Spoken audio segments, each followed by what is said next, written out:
India TV, आपकी आवाज।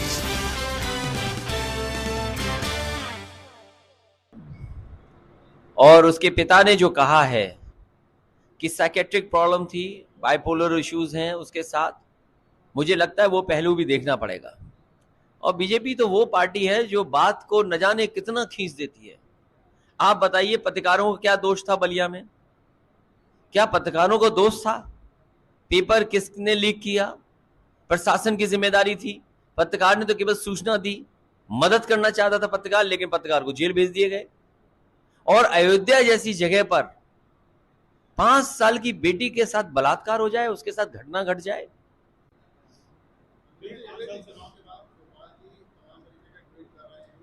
उन बातों के लिए आपको समय नहीं व्यर्थ करना चाहिए।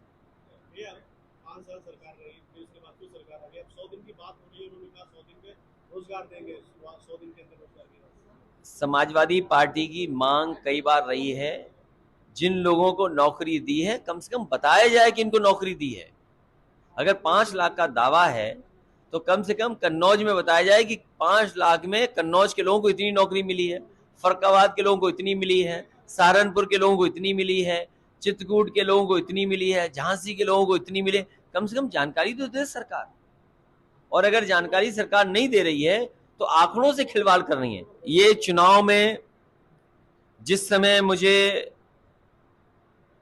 अपनी बात रखने का मौका मिल रहा था, पूरे चुनाव में ये बात कही गई कि जैसे ही चुनाव खत्म होगा, पेट्रोल डीजल से लेकर के सब महंगाई बढ़ेगी।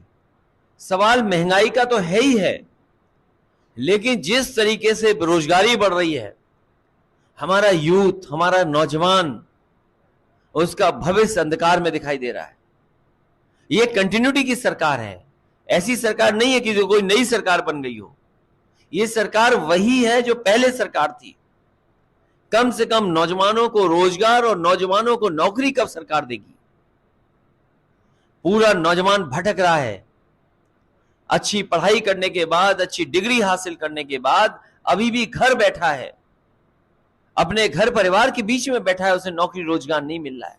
जहां महंगाई की मार है, वहीं बेरोजगारी की भी बड़ी मार हो रही है। और सुनने में तो ये आ रहा है कि कई नौजवान इतने निराश हो गए हैं कि वो आत्महत्या करने तक तैयार हो गए।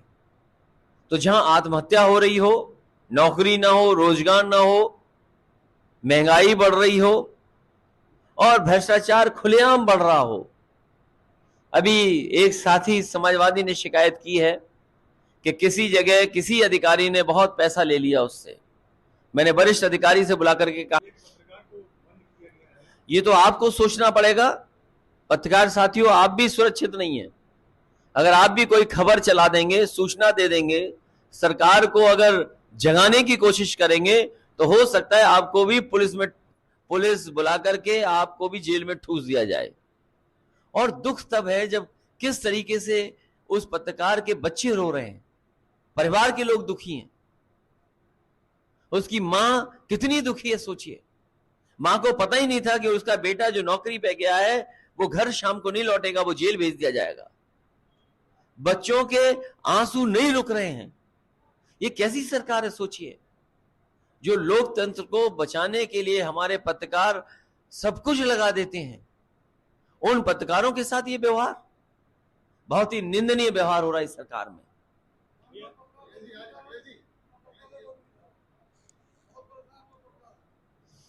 अब आप भी लड़िए, हम भी लड़ेंगे, आपका साथ देंगे हम। मुझे खुशी है कि उन्होंने लाल टोपी नहीं पहनी, लेकिन लाल टोपी की जगह कोई और टोपी पहन ली उन्होंने।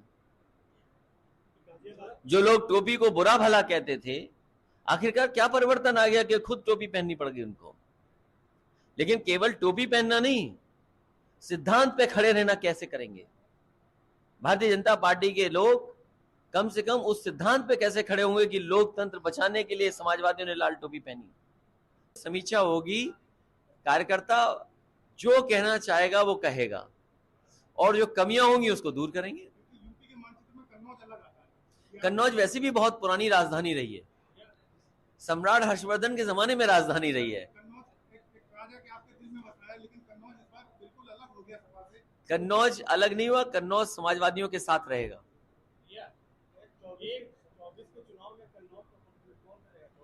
अभी से जल्दी क्यों है? समाजवादी पार्टी जीतेगी।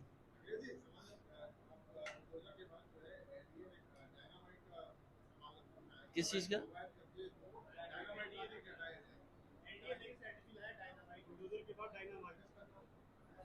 देखिए, सरकार है, कुछ भी कर सकती है। अगर डायनामाइट है, इससे पहले पहली बार नहीं डायनामाइट चल रहा है, इससे पूर्व में भी एक सरकार ने डायनामाइट लगा करके बिल्डिंग और स्टेडियम तोड़े थे, लेकिन जनता ने उस बार सरकार को ही खत्म कर दिया। ये कोई ऐसा बहुमत नहीं है, और ऐसे बहुमत इस देश की जनता ने बहुत बार देखे हैं।